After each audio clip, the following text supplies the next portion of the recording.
नमस्ते, मेरा नाम सुधांशु है और आप वंदे भारत समाचार का आभासी पटल देख रहे हैं।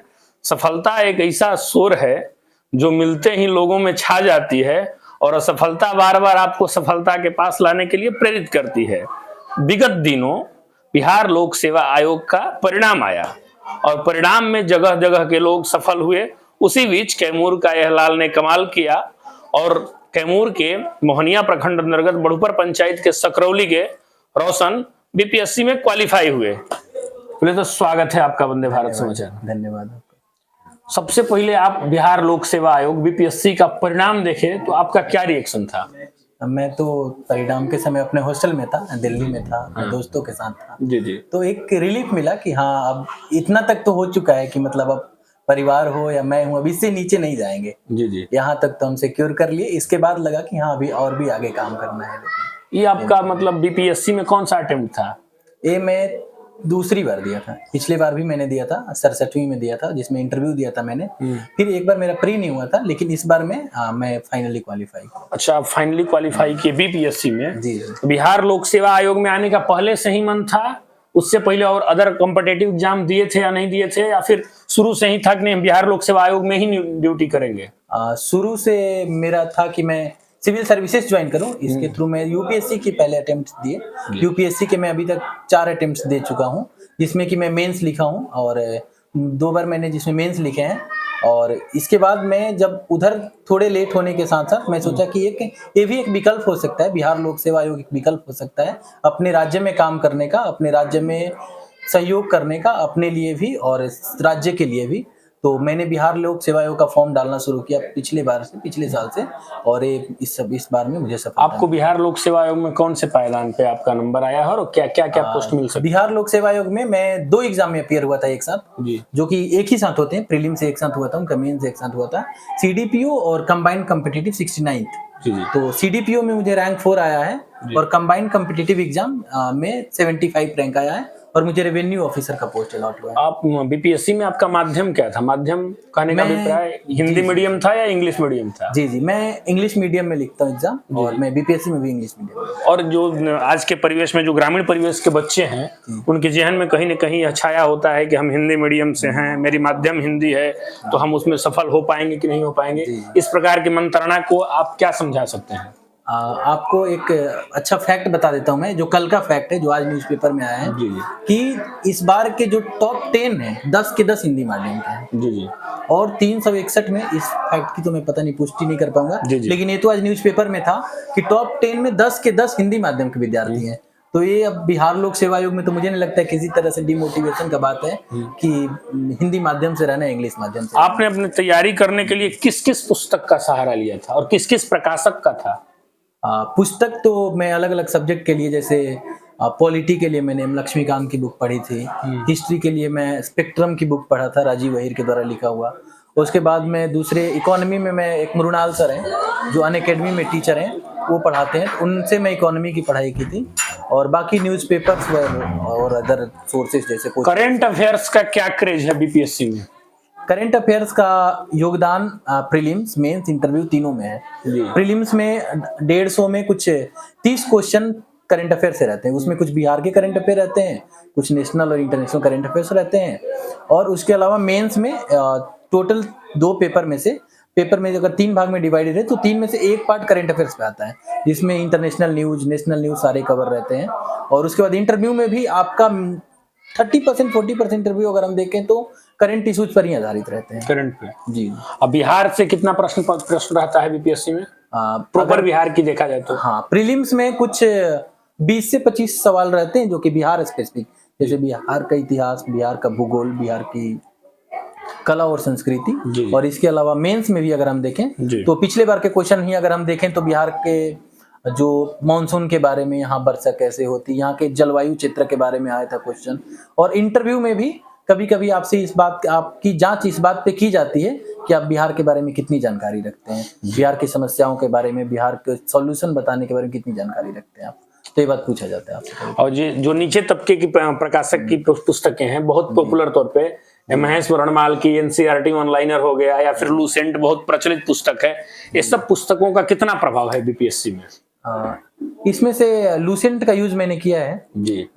एंशिएंट और मिडाइवल हिस्ट्री पढ़ने के लिए मैंने लूसेंट का यूज किया है। अगर प्रॉपरली एनसीईआरटी की बात की जाए, एनसीईआरटी एक आपको फंडामेंटल देता है, एक बेसिक प्रोवाइड करता है, जी जी। जिससे कि आप एक समझ बना सकते हैं, किसी भी विषय की एक अच्छी समझ बना सकते हैं, और उस समझ के ऊपर आप और भी चीजों को पढ़ करके इस एग्जाम को सफल मतलब बना सकते हैं और सीख सकते हैं ऊपर की चीजों को। एनसीईआरटी से अगर कही जाए तो कितना प्रश्न 6 से 12 के अंतर्गत आ सकता है बीपीएससी में आपके दृष्टिकोण से? ऐसे नहीं क्लासिफाई किया जा सकता है जी। कि मतलब इससे कितना, ये अलग अलग वेरी करता है, मतलब कि कभी क्वेश्चन हो सकता है ना रहे, लेकिन उस क्वेश्चन को तो फिर जवाब करने प्रीवियस में ईयर प्रश्न पत्र कितना उसमें प्रभावित होगा? प्रीवियस ईयर प्रश्न पत्र की बात किया जाए तो क्वेश्चन बैंक कितना उसमें प्रभाव होता है? जी जी, किसी भी एग्जाम को देखने के लिए जरूरी है कि मतलब किसी भी आदमी के जानने के लिए उसका बैकग्राउंड देखा जाता है। तो वैसे ही इस एग्जाम को जानने के लिए पहले आपको ये देखना पड़ता है कि ये पहले क्या पूछा गया इसमें। तो काफी महत्वपूर्ण है प्रीवियस ईयर, लेकिन पिछले 1-2 सालों में कुछ इवॉल्व हुआ है पैटर्न, तो जिसके कारण महत्व अभी भी है, आपको जानना होगा उस चीज को, लेकिन आप साथ साथ और भी ऊपर बढ़ के उठ के पढ़ना होगा उसको। आपकी प्रारंभिक शिक्षा कहाँ से प्रारंभ हुई थी? मेरी प्रारंभिक शिक्षा तो परसथुआ से मोस्टली चालू हुई थी, और वहीं के गवर्नमेंट स्कूल में मैं पढ़ा, राजकीय कृत मध्य विद्यालय परसथुआ में। उसके बाद वहीं का गवर्नमेंट हाई स्कूल जो है श्री गिरीश नारायण मिश्रा हाई स्कूल, वहाँ से पढ़ा। उसके बाद मैं पटना में गया था पढ़ाई करने, कॉलेज ऑफ कॉमर्स पटना से मैंने अपना 12th पूरा किया कॉमर्स में। मैं स्टेट टॉपर था, मुझे 5th रैंक आया था पूरे स्टेट में। उसके बाद मेरी पढ़ाई बनारस हिंदू यूनिवर्सिटी से पूरी ग्रेजुएशन। जी जी जी, ग्रेजुएशन के बाद आगे का भी अगर आप जानना चाहें तो मैंने ग्रेजुएशन के बाद अपनी पढ़ाई चालू रखी। मैं मास्टर्स किया पॉलिटिकल साइंस में। उसके बाद मैंने नेट जेआरएफ का एग्जाम क्लियर किया है और अभी पीएचडी कर रहा हूँ। पीएचडी आप कर? जी, पीएचडी कर। अभी आपको सीडीपीओ अगर मिलता है जी जी, तो ग्रामीण परिवेश में बच्चों के लिए क्या क्या बेहतर कर सकते हैं? ग्रामीण परिवेश में जो एज ए सीडीपीओ जो डेवलप, सीडीपीओ का मूल दायित्व होता है कि जो आईसीडीएस स्कीम है, इंटीग्रेटेड चाइल्ड डेवलपमेंट स्कीम, उसको इम्प्लीमेंट करना ग्राउंड पे। तो इसको इम्प्लीमेंट करने के लिए हम देखते हैं कि कैसे बच्चों का अटेंडेंस काफी कम है, बच्चों को जो पोषण युक्त आहार मिलना चाहिए, बच्चों को जो न्यूट्रिशियस भोजन मिलना चाहिए पढ़ाई के साथ साथ, ताकि उनमें जो और भी समस्याएं देख, कुपोषण का शिकार हैं बच्चे गांव में। ठीक, जो अभी न्यू एजुकेशन पॉलिसी में भी ऐसा बताया गया है कि जो प्रारंभिक शिक्षा होती है शुरू की 0 से 3 साल की, 3 से 6 साल की शिक्षा, तो बच्चे के दिमाग के डेवलपमेंट में काफी जरूरी होती है। और उसके बाद जो 3 से उस डेवलपमेंट के लिए जरूरी होती है, तो उस समय में अगर हम बच्चे पे ध्यान दें तो बच्चे का भविष्य काफी अच्छा होगा। मतलब पूरे आपके बच्चे का भविष्य ही डिपेंड करता है कि उसको प्रारंभिक शिक्षा कैसे मिली है। तो मैं इस तरीके से पूरे एक बड़े समाज के डेवलपमेंट में कंट्रीब्यूट। आपका तो 2 जगह रिजल्ट हुआ है, एक रेवेन्यू ऑफिसर में भी हुआ है, राजस्व पदाधिकारी में, तो उसमें भी जाना चाहेंगे या फिर आप सीडीपीओ में ही रहेंगे? अब मैं थोड़ा सा इस पे एनालिसिस कर रहा हूँ कि मेरे लिए कौन सा ज्यादा सुटेबल रहेगा, क्योंकि दोनों ही पोस्ट काफी महत्वपूर्ण है। जबकि हमारे बिहार में देखते हैं कि इतने जमीन के विवाद हैं, इतने जमीन की समस्याएं हैं, जो कि आरओ मोस्टली देखते हैं, रेवेन्यू ऑफिसर देखते हैं। और at the same time CDPO का जो काम है वो भी बहुत महत्वपूर्ण है, क्योंकि जैसा मैंने आपको अभी बताया कि पूरा बच्चों का भविष्य उस पर डिपेंड करता है। हाँ, जितना आंगनबाड़ी कार्यक्रम होता है सब सीडीपीओ चलाता है। जी जी जी। आने वाली जो पीढ़ी है, जी जी, उन लोगों के लिए बीपीएससी को अग्रसित होने के लिए क्या कुछ कह सकते हैं आप? बीपीएससी की ओर अग्रसित होना मतलब ऐसा, मतलब जैसे कि कुछ आज आने वाले पीढ़ी के एक माहौल है कि हम कॉम्पिटेटिव एग्जाम में ही रहेंगे, बीपीएससी का फॉर्म छूना नहीं चाहते हैं, या आ गए तो सिर्फ भर दिए, उससे उसको कोई मतलब नहीं है। तो अगर कोई बीपीएससी का ही तैयारी करना चाहता है तो या और कॉम्पिटेटिव एग्जाम का पेपर दे या न दे, या सिर्फ बीपीएससी का ही तैयारी करे? मुझे तो ऐसा लगता है कि मतलब मुझे लगता है कि अपनी पढ़ाई अच्छी होनी चाहिए। मतलब आप ग्रेजुएशन अच्छे से करें, मास्टर्स अच्छे, अपना एकेडमी का अच्छा करें, एकेडमी के साथ साथ आप और भी क्षेत्रों को एक्सप्लोर करें, कंपटीशन को हटा करके भी। मुझे लगता है अगर आपका बहुत इंटरेस्ट है, जैसे मैं सीडीपीओ का एग्जाम दिया, लेकिन मेरा मुख्य लक्ष्य था कि मैं अपना ग्रेजुएशन, मास्टर्स और इसके साथ साथ मैं अपनी आगे की पढ़ाई, जैसे कि मैं अभी पीएचडी कर रहा हूँ, तो उसके साथ आप ये सब एग्जाम दीजिए। मुझे लगता है कि आप अपने मेन जो आपका एकेडमिक गोल है उस पर फोकस कीजिए और भी क्षेत्रों को एक्सप्लोर कीजिए।